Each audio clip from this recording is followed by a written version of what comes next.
My name is Dave Room. I'm the coordinator of the Local Clean Energy Alliance, an alliance of 46 nonprofit organizations and local businesses that are pushing for more renewable energy and energy efficiency in the East Bay.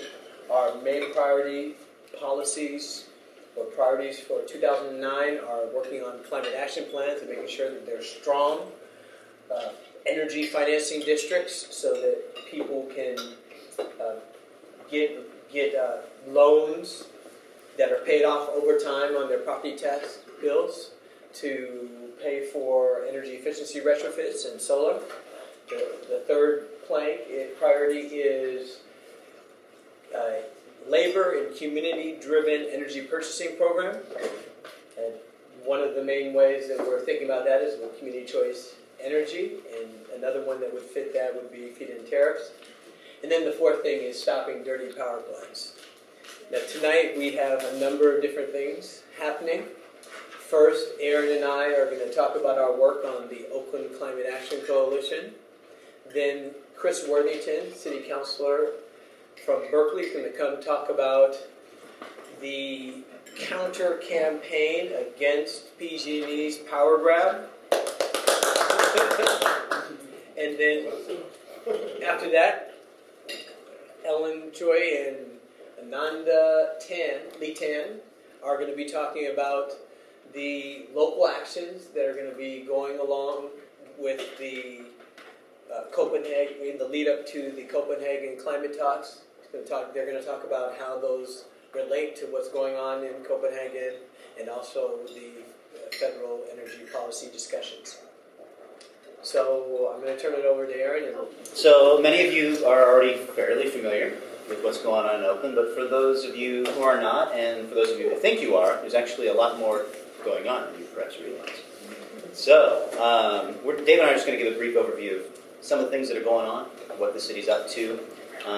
As you know, Oakland is moving forward on its Energy and Climate Action Plan, which, thanks to the Alliance and thanks to the work of the Oakland Climate Action Coalition, is going to be shooting for a 36% reduction in greenhouse gas emissions below 2005 levels over the next 10 years. So it's like one of the strongest goals, at least in the Bay Area, but perhaps even in the nation. And so that's the kind of the goals under which a lot of these policies and strategies that the City of Oakland is going to be undertaking are going to be operating.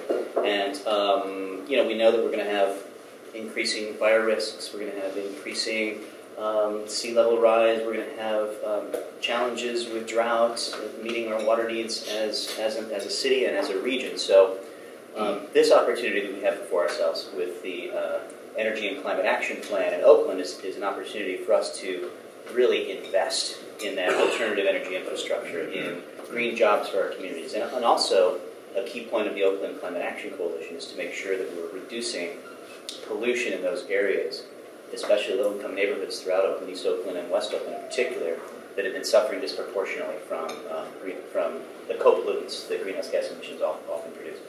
So, with that, I will pass it on to Dave to talk a little bit more about what the actual coalition is up to and what the goals of the ECAF are, and so forth.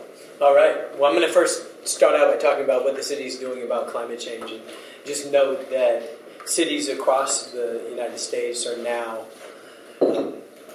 doing climate action. And they're all at different phases, but it generally means that they're going through a process where they're trying to understand how many emissions they have and then what they can do about those emissions.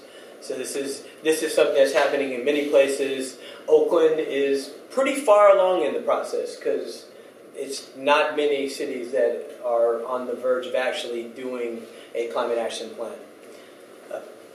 Oakland is actually calling this process the Energy and Climate Action Plan, or ECAP. And we started it, Oakland started this in November 2008. In June 2009, Oakland, actually, the preliminary decision was in June, but then in July 2009, Oakland set very aggressive goals for reduction of greenhouse gas emissions. The goals that they have agreed to, at least on a preliminary base, to to try to attain are 36% below 2005 levels by 2020. And that equates to reducing greenhouse gas emissions about 4% per year until 2020. Now, the city is in the process of identifying its policy priorities and specific policy actions that it can move forward to city council.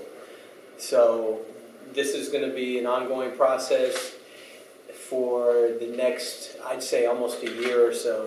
We can't necessarily expect anything concrete to happen in terms of actual decisions made by City Council until around this time next year. But there's going to be many steps along the process.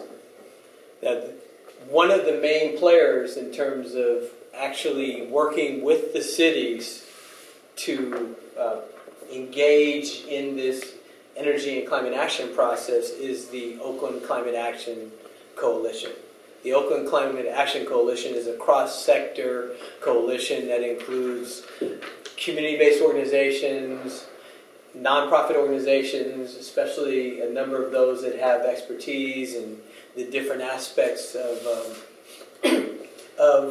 the industries that would be actually emitting a lot of greenhouse gas emissions. Labor is involved, so we have unions, and we also have green businesses involved with this coalition. So it's cross-sectional.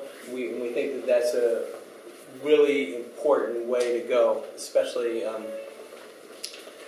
given that it's going to need strong support to push these types of actions through. It's not a trivial matter.